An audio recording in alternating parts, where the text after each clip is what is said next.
Assalamualaikum warahmatullahi wabarakatuh. Selamat pagi teman-teman. Pasti jawabnya selalu semangat pagi. Oke, luar biasa. Apa kabar hari ini teman-teman? Jawabnya pasti alhamdulillah, luar biasa. Tetap semangat, tetap ceria. Allahu Akbar. Selalu semangat di rumah. Walaupun kita belajar tidak tetap muka, tetapi semangat jangan pernah kendor. Semangat harus tetap bugar. Baik teman-teman, hari ini bertemu lagi dengan Yanda Dery. Pertemuan kali ini Yanda akan menyampaikan materi tentang jenis-jenis najis atau macam-macam najis beserta cara menyucikannya. Teman-teman tentu sudah tahu dong najisnya itu ada berapa. Cara mencucikannya seperti apa? Mari kita sama-sama simak video Yanda berikut. Nanti teman-teman bisa mengetahui tentang apa saja sih macam-macam najis dan bagaimana cara mensucikannya. Baik, yang pertama Yanda sampaikan bagi teman-teman adalah yang pertama najis itu ada 3. Yang pertama ada najis mukhafafah. Yang kedua najis mutawasitoh. Dan yang ketiga najis mughaladhah. 3 macam najis ya. Kantongin tuh 3 dulu ya, perhatikan. Kemudian yang Anda sampaikan yang pertama dulu. Yang pertama adalah najis mukhafafah. Apa itu najis mukhafafah? Najis mukhafafah adalah najis yang tergolong kepada najis yang ringan atau rendah. Itu mukhafaf itu artinya diringankan. Maka namanya najis mukhafafah, artinya najis yang tergolong ringan dalam mensucikannya, ringan dalam jenisnya. Seperti apa Yanda? Seperti air kencing bayi laki-laki yang usianya belum mencapai 2 tahun, yang belum makan apa-apa selain air susu ibunya. Nah, kemudian ketika ada air pipisnya, itu termasuk najis mukhafafah. Bagaimana kalau najisnya itu air pipisnya itu dari bayi perempuan? Nah, kalau itu beda lagi. Kalau dari bayi perempuan, walaupun usianya belum mencapai 2 tahun dan belum makan apa-apa selain ASI, itu tetap digolongkan menjadi najis mutawasitoh. Ini khusus untuk air kencing bayi laki-laki yang usianya di bawah 2 tahun, yang belum makan apa-apa selain ASI, maka itu tergolong najis mukhafafah. Berbeda lagi walaupun air kencing bayi laki-laki tapi baru bayi, belum 2 tahun tapi sudah makannya fried chicken, hamburger, itu lain lagi, itu tidak termasuk najis mukhafafah lagi. Baik, kembali kepada yang tadi, najis mukhafafah itu bagaimana cara mensucikannya? Untuk mensucikannya najis mukhafafah cukup dengan mengalirkan air yang bersih ke benda yang terkena najisnya. Cukup, udah selesai. Ganteng kan? Gampang banget. Itu adalah najis mukhafafah. Yang kedua adalah najis mutawasitoh. Najis mutawasitoh adalah najis pertengahan, artinya najis yang tergolong ke dalam golongan sedang. Kalau tadi ringan, sekarang sedang. Sedang apa? Sedang dalam tingkatannya, sedang dalam cara mensucikannya. Najis mutawasitoh ini atau disebut dengan najis yang pertengahan atau najis yang berkapasitas, bukan kapasitas sebetulnya ya, tingkatannya dibilang sedang. Itu terbagi menjadi 2. Yang pertama najis ainiyah, yang kedua najis hukmiyah.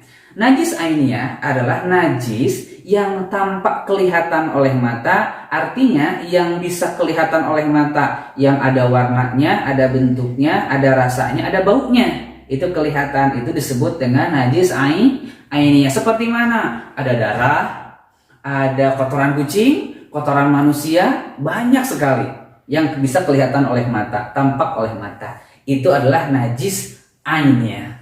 Betul. Kemudian yang kedua ada najis hukmiyah. Apa itu najis hukmiyah? Najis hukmiyah itu hanya hukumnya saja dikategorikan najis. Adapun warnanya tidak ada, bentuknya tidak ada, rasanya tidak ada, baunya tidak ada.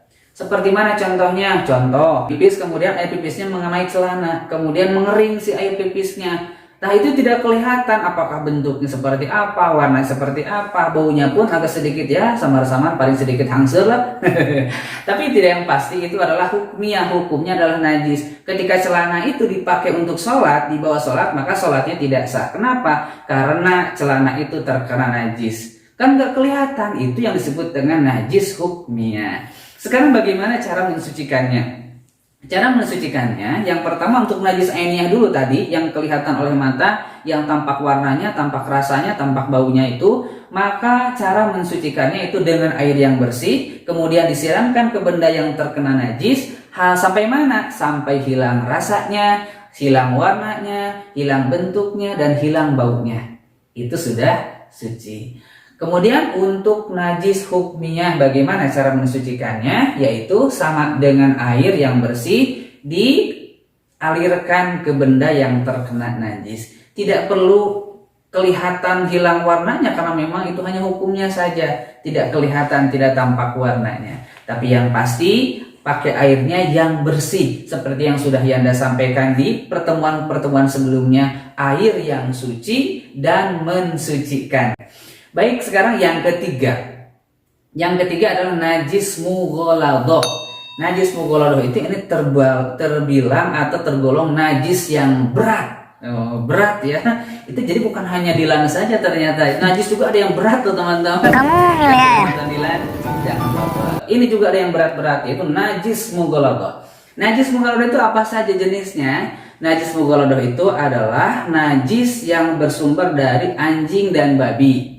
Termasuk darahnya, air liurnya, kemudian tulangnya, saudaranya pun sama, adiknya, kakaknya, ayahnya, neneknya, semuanya, menantunya, semuanya, pokoknya keluarga anjing dan babi ketika terkena sama kita menjadi najis mughaladah.